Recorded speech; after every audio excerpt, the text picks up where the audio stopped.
안녕하세요. 미국주식론 대학의 미준입니다. 2월 27일 오늘의 미국주식 뉴스를 시작합니다. 오늘도 변함없이 미국 주식 투자의 정석을 지키고 있는 미준에 오신 것을 환영합니다. 오늘 방송을 준비하다가 문득 2월 달이 28일까지밖에 없다는 게 기억이 났습니다. 벌써 2025년의 두 번째 달이 끝나가고 있습니다. 저도 이제 나이가 먹어서 그런지 시간이 너무 빨리 간다는 생각이 드는데요. 보통 이제 나이가 먹을수록 세월이 빨리 지나간다 이런 얘기를 하잖아요. 그 이유는요, 우리의 인생이 조금 더 예전에 비해서 단순화됐기 때문이라고 합니다. 그래서 굉장히 여러 가지 일이 인생에 발생할 때는 시간이 좀 천천히 가는데요. 매일매일 일상이 반복되고 똑같은 일에 이렇게 사이클이 돌아가다 보면 아무래도 시간이 예전보다는 빨리 지나가는 느낌이 든다고 합니다. 그런 의미에서 미국 주식에 투자한다면요, 오히려 좀 시간이 빨리 가는데 악영향이 될 것 같습니다. 왜냐하면 매일 월요일부터 금요일까지 미국 증시가 반복이 되잖아요. 그래서 어떻게 보면 하나의 루틴이 우리 인생에 추가가 되는 것 같습니다. 그래서 저 역시도 주식 투자 시작한 다음에 그리고 미중 방송을 시작한 다음에 시간이 오히려 더 빨리 가는 것 같습니다. 그래서 이 방송을 함께 해주시는 모든 분들께서는요, 인생을 조금 더 드라마틱하게 그리고 다양하게 만들기 위해서 주식 투자도 중요하지만 조금 더 다양한 인생의 단면에 시간과 에너지를 집중하셨으면 하는 바람을 가져봅니다. 저 역시도 너무 미중 방송에만 집중하지 않고 여러 가지 취미 활동도 하고 인생의 다양성을 구축해야겠다라는 생각을 하게 됐습니다. 자, 그러면 2월 27일 준비된 오늘의 미국 주식 뉴스 바로 시작합니다.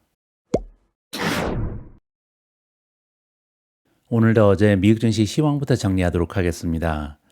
가장 먼저 S&P 500 맵을 보시면요. 우리가 느낄 때는 어제는 굉장히 좋은 장이었던 것 같은데 사실상 S&P 500 맵에 따르면 어제는 하락장이었습니다. 떨어진 종목의 수가 상승한 종목의 수보다는 훨씬 더 많았잖아요. 그럼에도 불구하고 우리가 어제 시장의 추세가 좋았다고 느끼는 이유는 우리가 애정하는 인공지능 수혜주들은 굉장히 좋은 주가의 상승을 도모했기 때문입니다. 실제로 어제 에퀴티 팩터, 즉 투자 전략에 따른 수익률을 보면요, 두 가지만 플러스를 기록했는데요. 첫 번째는 모멘텀, 두 번째는 성장주입니다. 따라서 모멘텀하고 성장주가 상승했다는 얘기는 즉 인공지능 수혜주만 플러스를 기록했다, 이렇게 보시면 되겠죠. 우리가 미국의 10년 국채 금리의 변동 사항을 살펴보면 이러한 현상을 이해해 볼 수가 있는데요. 실제로 지난 5일 동안 미국의 국채 금리는 4.5에서 4.3까지 급락했습니다. 지속적으로 미국의 국채 금리가 떨어진다는 얘기는요, 국채 가격이 올라가고 있는 거죠. 즉 안전 자산이라고 여겨지는 미국의 국채 인기가 올라가고 있다, 이렇게 해석이 가능합니다.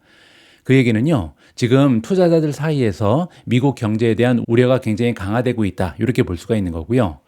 결국 어제 성장주 위주 그리고 모멘텀 주식 위주로 주가가 올라갔던 이유는 엔비디아 어닝에 대한 기대치였다, 이렇게 보시면 됩니다.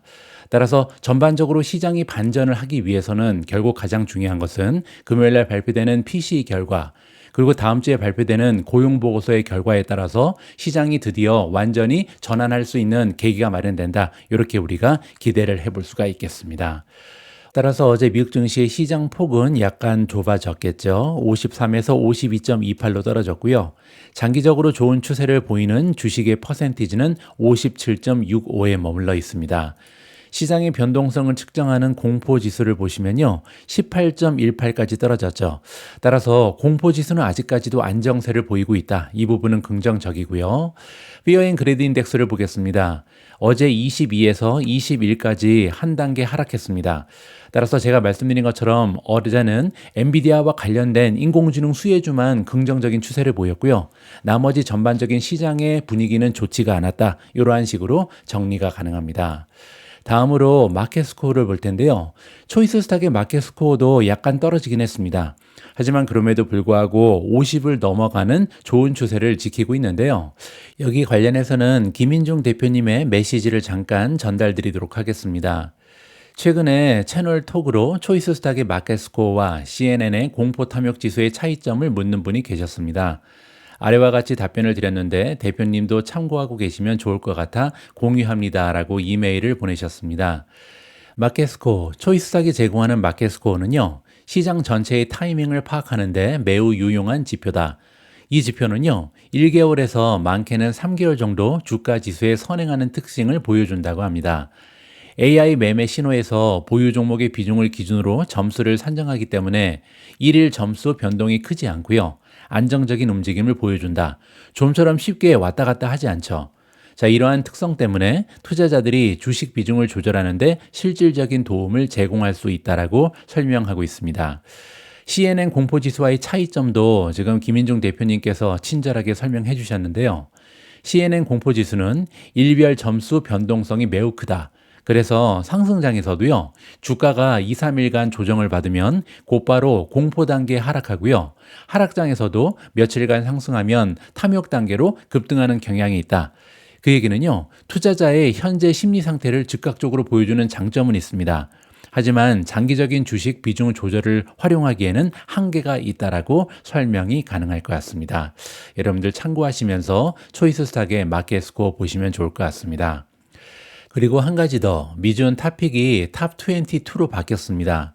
한 종목이 탈락한 것처럼 보이는데요. 사실상은 세 종목이 탈락하고 두 종목이 추가된 거거든요. 일단 이 리스트를 가지고 어제 성적부터 살펴보도록 하겠습니다. 어제 주가의 상승이 가장 좋았던 종목은 이노데이터고요. 무려 10.44% 급등했습니다. 크레도 테크놀로지가 두 번째로 좋았고요. 플러스 7.58%, 세 번째로 비스트라가 플러스 7.45%, 네 번째는 새로운 종목이고요. 셀레스티카가 5.25% 올라가면서 좋은 추세를 만들어줬습니다. 다섯 번째도 새로운 종목이죠. 네비우스 그룹이 추가가 됐고요. 네비우스도 어제 5.17% 상승하면서 강력한 모멘텀을 구축하고 있습니다. 그 밖에도 브로드컴이 플러스 5.13, 마이크로 스트래티지죠. 플러스 5.09, 파가야가 플러스 4.04, 엔비디아 플러스 3.67, 탈렌 에너지 플러스 2.89, TSMC 플러스 2.77, 메타가 플러스 2.46, 마벨 테크놀로지 플러스 2.04, 넥스트래커가 플러스 1.87, 팔란티어 플러스 1.67, 우버 플러스 1.23, 아마존 플러스 0.73%로 마감이 됐습니다. 어제는 안타깝게도 떨어진 종목이 있는데요. 알파벳이 1.53% 소폭으로 하락했고요. 비트코인이 마이너스 3.52, 8만 6천까지 떨어졌습니다. 테슬라가 마이너스 3.96%로 좋지가 않았고요. 그 밖에도 B2가 마이너스 8.56, 마지막에 보시면 제타가 최근에 굉장히 좋은 어닝을 발표했음에도 불구하고 13.74% 굉장히 좋지 않은 추세를 만들어냈습니다. 오늘 방송에서는 일단 미준 탑픽의 변동 사항부터 설명을 드리도록 하겠습니다. 어제 AI 애플리케이션 수혜주 두 종목을 미준 탑픽에 포함했는데요. 먼저 네비우스 그룹, 티커는 NBIS고요. 두 번째로 셀레스티카, 티커는 CLS입니다. 네비우스 그룹 같은 경우는 여러분들 기억하실 겁니다. 2주 전에 제가 방송을 통해서 엔비디아도 투자하고 있는 네비우스 그룹에 대한 분석 기사를 여러분들께 공유해 드린 적이 있거든요. 이 방송 놓치신 분들은 한번 찾아보시면 좋을 것 같습니다. 방송일이 2월 17일이었습니다. 그리고 두 번째 종목은 셀레스티카인데요. 셀레스티카 역시도 제가 예전에 김인중 대표님과 방송을 진행하면서 한번 소개해드린 적이 있고요. 1월 22일 날 미준 올인원 멤버십에는 관심 종목으로 추가했던 종목입니다. 이 기사는 제가 조금 있다가 미준 AI 목소리로 여러분들께 다시 한번 읽어드릴 수 있도록 하겠습니다.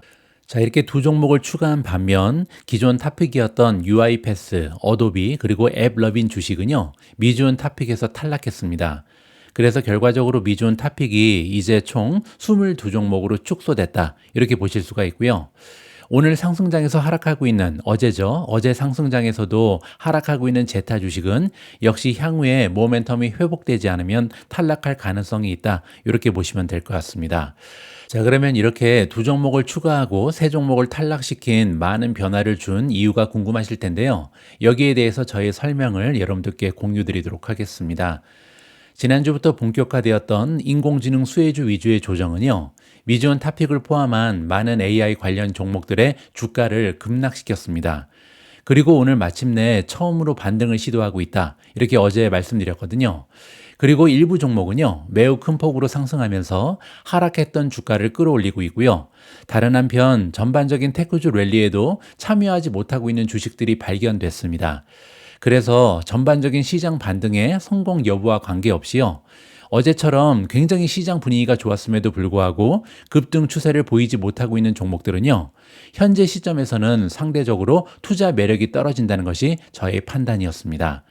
그리고 지금 시점에서는요, 우리의 투자 자금이 시장의 반등과 함께 급등할 수 있는 종목들에 집중 투자되어 있어야 한다. 이것이 제가 가지고 있는 논리입니다. 따라서 결과적으로 UiPath, 어도비, 앱러빈에 투자했던 자금을 거친 상승세를 보이고 있는 주식들로 이동시켰다. 따라서 단기적인 전략이다. 이렇게 보시면 되겠죠. 반복해서 설명드리지만 미존 투자 전략은요, 기업의 성장 스토리 그리고 펀더멘탈을 바탕으로 향후 6개월에서 1년간 가장 주가의 상승 가능성이 높은 종목들로 포트폴리오를 구성합니다. 그리고 나서요, 이 중에 가장 모멘텀이 뛰어난 종목의 비중을 수시로 늘려나가고 모멘텀이 떨어지는 종목의 비중은 줄이는 방식으로 운영이 되고 있습니다. 다시 한번 말씀드리지만 저의 매매 결정은요, 항상 주식의 절대적 평가가 아니라 상대적 평가에 기초한다. 그 얘기는요, UiPath, 어도비, 앱러빈 주식이 지금부터 하락할 것이다. 이런 예상으로 매도한 것이 아니고요. 지금 현재 시점에서는 당분간 다른 종목들의 투자 매력이 더 뛰어나다는 판단으로 이루어진 결정이라는 것을 참고해 주시면 좋을 것 같습니다. 물론 이러한 변동 사항을 여러분들께 공개드리는 이유는 참고 사항에 불과하고요. 매수, 매도 추천이 아니라는 점 다시 한번 강조드리고 싶습니다. 다음에는 앱러빈 이야기를 좀 해야 될 것 같습니다. 어제는 전반적으로 AI 수혜주들이 급등 추세를 만들어내는 가운데 앱러빈은 굉장히 외로운 추세를 보이면서 급락해 버렸는데요. 그 이유는 다름 아닌 두 개나 되는 공매도 리포트가 발표가 됐기 때문입니다. 첫 번째는 퍼지 팬더에서 발표했고요. 두 번째는 컬퍼입니다. 여러분들 컬퍼라는 이름 기억하시는지 모르겠습니다. 바로 제타에 대한 공매도 리포트를 발표했던 그 기관이거든요. 미존 탑픽과는 원수를 지었나 뭐 이런 생각을 하게 되는데요. 어쨌든 이렇게 두 계단에 되는 공매도 리포트가 동시다발적으로 나오면서 주가가 떨어질 수밖에 없었다. 이렇게 보시면 됩니다. 자, 이번에는 앱러빈 공매도 리포트의 내용을 좀 정리해서 제가 간추려 봤는데요. 자, 일단 엑손 모델이 나오는데요. 엑손 모델은 굉장히 중요합니다. 왜냐하면 앱러빈의 매출이 급등한 이유는 AI를 기반으로 한 엑손 모델이 굉장히 적합한 광고 모델을 구축하면서 많은 인기를 받고 있다. 이런 논리가 성립되거든요. 자, 그런데 이번에 공매도 리포트에 따르면 엑손 모델이 사기성 광고 전술을 기반으로 한 허술한 구조의 중심이다. 따라서 정말로 AI가 막 많이 도와주고 효율성을 높이고 이런 게 아니라 그런 거죠. 자, 그리고 엑선 2.0는요, 실제 모바일 게임 및 전자상거래 사업의 메커니즘을 숨기기 위한 홍보 도구에 불과하다. 이런 얘기까지 했습니다. 자, 그 밖에 메타의 데이터를 무단으로 사용했다라는 의혹도 제기되고 있고요. 사용자 동의 없이 앱을 자동으로 설치하는 다이렉트 다운로드 프로그램을 운영한다라는 의혹도 제기가 됐고요. 구글 그리고 애플의 앱스토어 정책을 위반하는 방식으로요, 소비자의 데이터를 악용하고 있다. 이렇게 주장했습니다. 광고주 참여를 통제하면서 광고 효과를 조작했다는 의혹도 있고요. 마지막으로 관련 당사자 간 자금 이동을 통해서 수익을 인위적으로 부풀렸다. 이런 주장까지도 나왔습니다.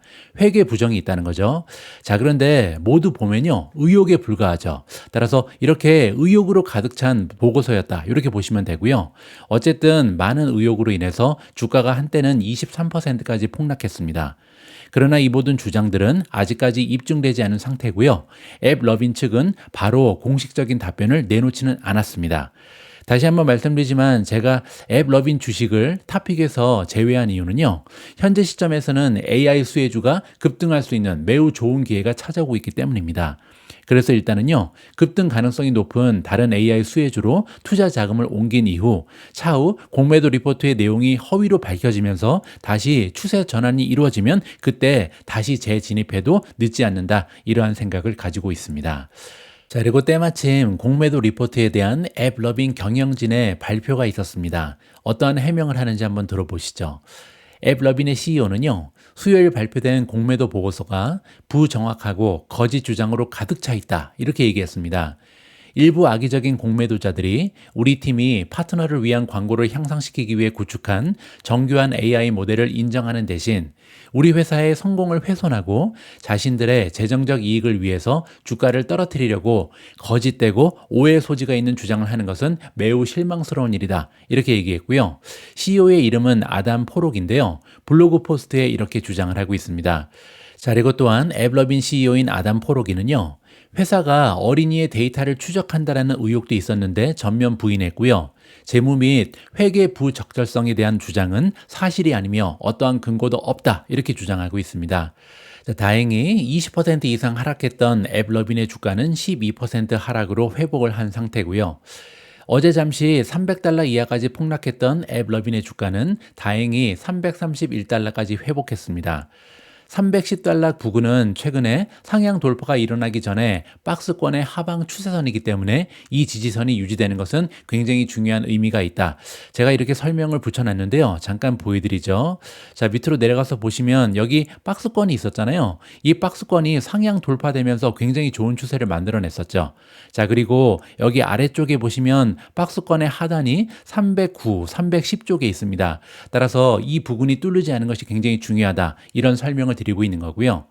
하지만 그럼에도 세 개의 공매도 리포트가 동시에 발표됐다는 것은 향후 앱러빈 주식의 모멘텀에 부정적인 영향을 미칠 가능성이 높다.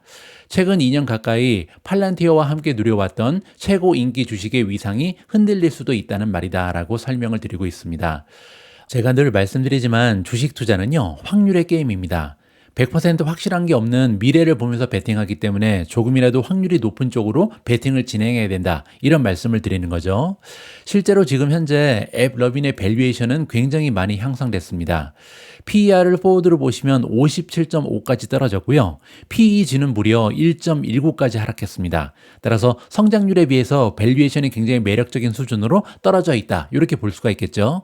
그 얘기는요, 앱러빈의 주가가 쉽게 반등할 가능성도 분명히 존재합니다. 하지만 그럼에도 불구하고 슈퍼마이크로 그리고 제타의 경우에서 우리가 확인했던 것처럼 공매도 리포트로 추세가 무너졌던 주식은요, 모멘텀을 회복하는데 생각보다 오랜 시간이 소요될 가능성이 있습니다. 따라서 지금 현재 최근에 이제 인공지능 수혜주가 일제히 급락한 상황을 감안하게 되면요, 현재로서는 주가 상승의 모멘텀이 악화된 앱러빈보다 성공 확률이 높아 보이는 주식이 굉장히 쉽게 발견된다는 것이 저의 개인적인 판단입니다. 자, 따라서 앱러빈이 앞으로 떨어질 것이다, 이런 얘기를 드리는 것이 아니고요, 앱러빈에 비해서 좀 급등할 가능성이 높은 다른 종목들이 쉽게 발견된다, 이것이 저의 논리라는 것을 여러분들께 다시 한번 말씀드리고 싶습니다. 다음에는 엔비디아의 어닝 결과입니다. 요즘에 엔비디아 어닝 결과에 대해서는 컨텐츠가 넘쳐나기 때문에 하이라이트만 정리를 해보도록 하겠습니다. 가장 먼저 어닝 결과를 보시면요, 4분기에 논갭 EPS가 0.89가 보고가 됐고요. 시장의 전망치보다 4센트가 더 많았습니다. 매출은 39.33 빌리언, 그렇게 되면 작년 대비 성장률이 78%를 지키고 있고요. 시장의 전망치에 비해서 1.17 빌리언을 추가적으로 만들어냈습니다.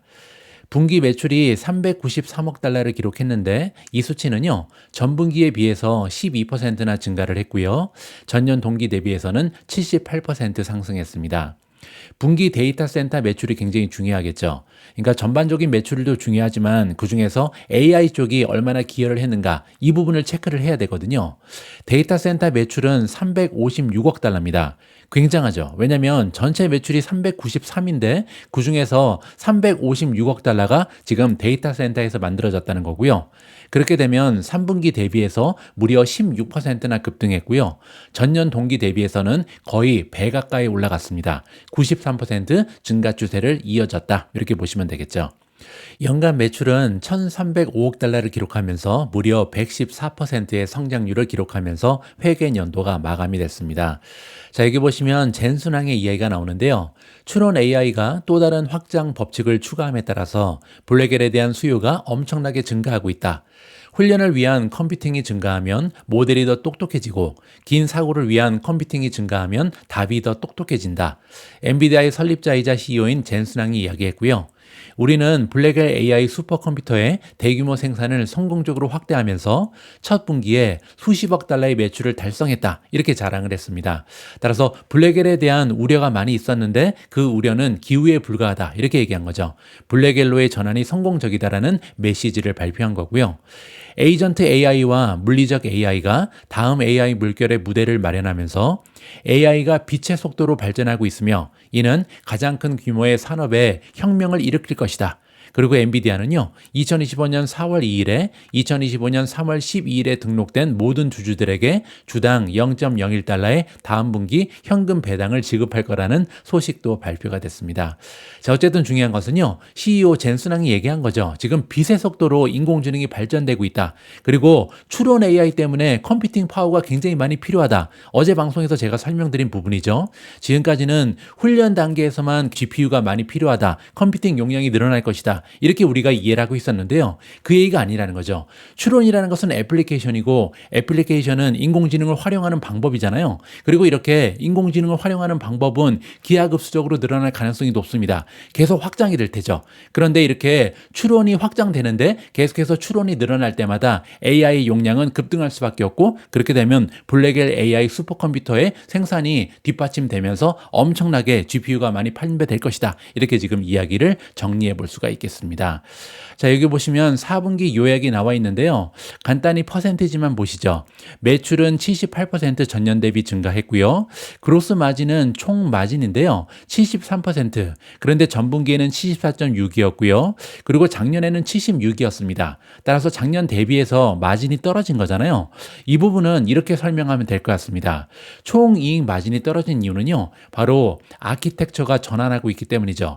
기존의 호퍼에서 이번에 블랙웰로 전환을 하잖아요. 따라서 여러 가지 비용이 많이 증가했다. 이러한 식으로 이해가 가능할 것 같고요. 오퍼레이팅 익스펜스, 우리가 영업 비용이라고 부르는 건데요. 영업 비용에는 R&D 비용이 들어갑니다. 따라서 4,689라고 찍혀 있는데 작년 대비 48%나 증가했습니다. 이 이야기 또한 지금 블랙엘로 전환하면서 많은 비용이 소모됐다. 이렇게 이해가 가능하겠죠. 자, 따라서 순이익이 작년 대비 80% 올라가는데 그쳤습니다. 하지만 제가 보기에는 다음 분기부터는 순이익의 증가 추세가 오히려 가속화될 가능성이 높다. 왜냐하면 블랙엘의 전환이 완전히 성공적으로 마무리가 됐기 때문이죠. 자, 밑으로 내려가서 더 중요한 가이던스를 보도록 하겠습니다. 엔비디아의 2026년 회계년도 1분기의 전망은요. 매출은 430억 달러를 찍을 것이다. 이렇게 발표했는데요. 컨센서스는 420억 5천만 달러였습니다. 따라서 거의 10억 가까이 더 만들어낸다. 굉장한 매출의 가이던스를 제시한 거죠. 그리고 갭, 논갭 총 마진은 각각 70.6 그리고 71%를 기록할 것이다 라고 가이던스가 제시됐습니다. 따라서 정리를 해보면요. 어닝도 빛, 매출도 빛, 가이던스도 빛입니다. 작은 아쉬움이 있다면 와우 하는 느낌이 들 정도의 결과는 아니었다. 이렇게 보실 수가 있고요. 하지만 축하받아서 마땅할 결과라고 저는 개인적으로 판단하고 있습니다. 엔비디아가 다시 한번 인공지능 혁명은 아직 시작에 불과하다는 것을 증명해 줬다라고 개인적으로 판단하고 있습니다. 다음에는 비트코인 관련된 기사를 준비했습니다. 비트코인이 3개월 만에 최저치까지 하락했는데요. 그렇다면 이제 저가 매수 기회가 찾아온 건지 굉장히 궁금해집니다. 여기에 관련된 이야기를 들어보도록 하겠습니다. 비트코인은 수요일에도 하락세를 이어가며 3개월 만에 최저치까지 떨어졌습니다. 이 암호화폐는 섹션 동안 1.7% 하락하면서 최근 최저치였던 85,341달러를 기록했는데요. 이는 11월 12일 이후 최저치까지 떨어진 겁니다. 또한 비트코인은 200일 EAM, 지수 이동 평균선이죠. 최근의 주가 흐름을 조금 더 비중 있게 반영하는 걸 얘기합니다. 200일 지수 이동 평균선 아래까지 떨어졌고요. 그러나 그 이후로 약간 회복돼서 현재 86,900달러 선에서 움직이고 있습니다. 이번 주 월요일부터 비트코인은요, 9.6%의 상당한 하락을 경험했고요. 1월 20일에 기록된 사상 최고가인 109,356달러에서 현재 20% 넘게 하락해 있는 상황입니다. 수요일에 번스타인 애널리스트들은요, 최근의 비트코인 가격 하락을 잠재적인 투자 기회로 보고 있다는 분석을 제시하고 있습니다. 이번 하락의 요인은요, 주요 해외 거래소인 바이빗의 1.5 빌리언 해킹과 아르헨티나 대통령의 리브라 토큰 관련 논란 이후에 밈 코인에 대한 회의론 등 여러 가지 요인에 기인한다라고 설명을 해주고 있고요. 번스타인 애널리스트들은요, 이번 하락이 지속적인 고금리와 정부 정책으로 인한 인플레이션에 대한 우려 등 거시 경제적인 요인에 영향을 받은 전반적인 주식 리스크 심리와 맥락을 같이 하고 있다, 이렇게 본다고 얘기했습니다. 이건 무슨 얘기냐면요, 최근에 비트코인 가격의 움직임을 보면요, 테크주랑 따라간다는 거죠. 따라서 나스닥이 떨어지면 비트코인도 떨어지고, 현재 인공지능 수혜주 위주로 나스닥의 움직임이 굉장히 좋지가 않았잖아요. 따라서 그런 흐름에 지금 함께 움직이고 있다, 이렇게 지금 얘기를 하는 거죠. 비트코인의 대리인 역할을 하고 있는 스트래티지 베타 지수는 3.26인데 전체 시장보다 훨씬 높은 변동성을 나타내고요. 암호화폐 투자의 고위험 특성을 보여준다라고 나와 있습니다. 여기 나와 있는 베타 지수는 뭐냐면요, 시장의 변동성을 1.0으로 봤을 때 3.26이라는 것은요, 시장이 10% 떨어지면 베타 지수가 3.26이면요 32.6% 떨어질 가능성이 있다는 겁니다. 그만큼 변동성이 극심한 것이 비트코인을 추종하는 스트래티지다, 이렇게 지금 설명이 나와 있는 거죠. 최근 조정에도 불구하고요, 번스타인은 비트코인이 기간 및 국가 수요가 증가하고 있는 디지털 골드 자산군이다, 이렇게 얘기하고 있고요. 따라서 장기적으로 긍정적인 전망을 유지하고 있습니다. 그들은 현재 비트코인 사이클의 기본 구조가 여전히 온전하다, 이렇게 주장하고 있는데요. 이 얘기는 상승 사이클이 아직 끝나지 않았다는 거죠. 번스타인에 따르면 2023년 말에 시작된 이 사이클은요, 향후 12개월 내 20만 달러 근처에서 고점에 도달할 것이다. 따라서 이번 사이클의 고점은 20만 달러다, 이렇게 주장하는 거고요. 12개월이 걸리지 않을 거라는 거죠. 앞으로 1년 내에 이 근처까지 올라가면서 정점을 찍을 것이다, 이런 주장입니다. 스트래티지의 RSI는 현재 과매도 구간을 나타내고 있고요. 비트코인의 잠재적 상승에 투자하고자 하는 투자자에게 기회가 될 수도 있다. 지금은 과매도 상태이기 때문에 반등이 멀지 않았다, 이렇게 얘기하는 거죠. 하지만 번스타인의 애널리스트들은요, 9만 달러 지지선이 뚫렸기 때문에 미국 대선 결과 이후 사상 최고치 돌파 지점이었던 7만 달러의 중반까지는 떨어질 가능성이 있다, 다시 한번 시험할 수 있다라고 얘기하고 있고요. 물론 미국 비트코인 준비금에 관한 백악관 암호화폐 태스크포스에서 긍정적인 발표가 있을 경우에는 변동이 있을 수 있다, 갑자기 급등할 수도 있다는 거죠. 투자 진입 시점과 관련해서 번스타인은요, 시장 심리가 계속 악화될 경우에는 8만 달러 이하 가격대가 향후 12개월에서 18개월을 바라보고 새로운 사이클 고점을 노리는 투자자에게는 매력적인 리스크 리워드 시나리오를 제공할 수 있다, 이렇게 제안하고 있습니다. 따라서 비트코인이 8만 달러 이하까지 떨어지면 무조건 사야 된다, 이런 주장으로 볼 수가 있는 거죠. 그들은 현재 리스크 오프 심리에도 불구하고 기관과 기업 자금의 유입이 계속 가속화될 것으로 예상을 하고 있고요. 비트코인의 시장 구조에 대한 낙관적인 견해를 변경할 이유가 아무것도 없다, 이렇게 강조하고 있습니다. 자, 미존의 한마디로 마무리하겠습니다. 위의 기사에서 지적한 것처럼 비트코인이요, 최근에 나스닥의 한 종목이 된 느낌입니다. 그만큼 비트코인의 가격 움직임은요, 미국의 테크주들 움직임과 점점 더 밀접한 상관관계를 보여주고 있다. 제가 예전에 한번 말씀드린 것처럼 상관계수가 0.6까지 올라간 상태입니다. 자, 일단은 200일 지수 이동 평균선이 형성되어 있는 8만 5천 달러 선에서 반등하고 있는 것은 굉장히 긍정적이다, 이렇게 판단해 볼 수가 있고요. 하지만 만약에 8만 5천 달러 선이 뚫리게 되면요, 이번 랠리가 시작됐던 7만 7천 달러의 강력한 지지선이 존재합니다. 자, 여기 보시면요, 밑으로 내려가서 한번 확인하시죠. 자, 여기 차트에 나와 있는 것처럼 이번 급등 추세가 시작됐던 지점이 바로 7만 7천입니다. 따라서 7만 7천에는 굉장히 강력한 지지선이 있다, 이렇게 볼 수가 있는 거고요. 따라서 만약에 8만 5천이 뚫리게 돼도 7만 7천에서는 반등이 가능하다, 이렇게 우리가 기대감을 가져볼 수가 있겠죠. 자, 하지만 기술적 분석보다 더 중요한 게 있는데요, 제가 보기에는 거시적인 지표입니다. 최근에 비트코인의 움직임은요, 인플레이션 지수 발표에 따라 움직이는 경향이 있었습니다. 따라서 금요일에 발표될 PC 물가 지수 결과에 따라서 반등 여부가 결정될 것이라는 것이 저의 판단입니다. 오늘 마지막으로 준비된 기사는 제가 직접 작성한 셀레스티카의 소개 글입니다. 오늘부터 새롭게 미주온 타픽에 편입된 종목이고요. 이 글은 제 목소리를 닮은 인공지능이 읽어드리도록 하겠습니다. 오늘 방송은 여기까지입니다. 아무쪼록 오래간만에 찾아온 반등 추세가 오늘도 계속 이어지기를 바라며 봅니다.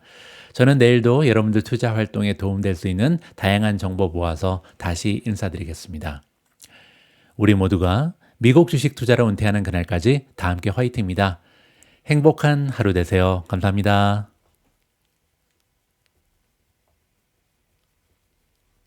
셀레스티카라는 테크 기업을 소개합니다. 티커 이름은 CLS입니다. 셀레스티카에 관심을 가지게 된 이유는 이 기업이 인공지능 AI 붐의 큰 수혜자이기 때문입니다. 셀레스티카는 AI 인프라에 맞춤화된 스토리지, 컴퓨팅, 네트워킹 제품을 포함하는 하드웨어 플랫폼 솔루션 HPS를 제공하는 기업입니다. 이 기업은 특히 핵심 데이터 센터 기술 분야에서 상위 5대 글로벌 하이퍼스케일러의 신뢰를 받는 공급업체입니다. 셀레스티카는 세 가지 주요 영역에 중점을 둔 데이터 센터용 하드웨어 솔루션을 판매합니다. 네트워킹 장비. 셀레스티카는 데이터 센터용 고성능 스위치를 생산합니다. 이러한 스위치는 데이터 센터의 컴퓨터가 서로 매우 빠르게 통신할 수 있도록 도와주는 고급 라우터와 같습니다. 주요 제품은 다음과 같습니다. DS5000 AI 및 머신 러닝 워크로드를 위해 설계된 64포트의 강력한 800G 스위치입니다. DS4100 16포트를 갖춘 800G 스위치로 AI 애플리케이션에 최적화되어 있습니다. DS3000 및 DS3001 다양한 데이터 센터 요구사항을 충족하는 100G 스위치.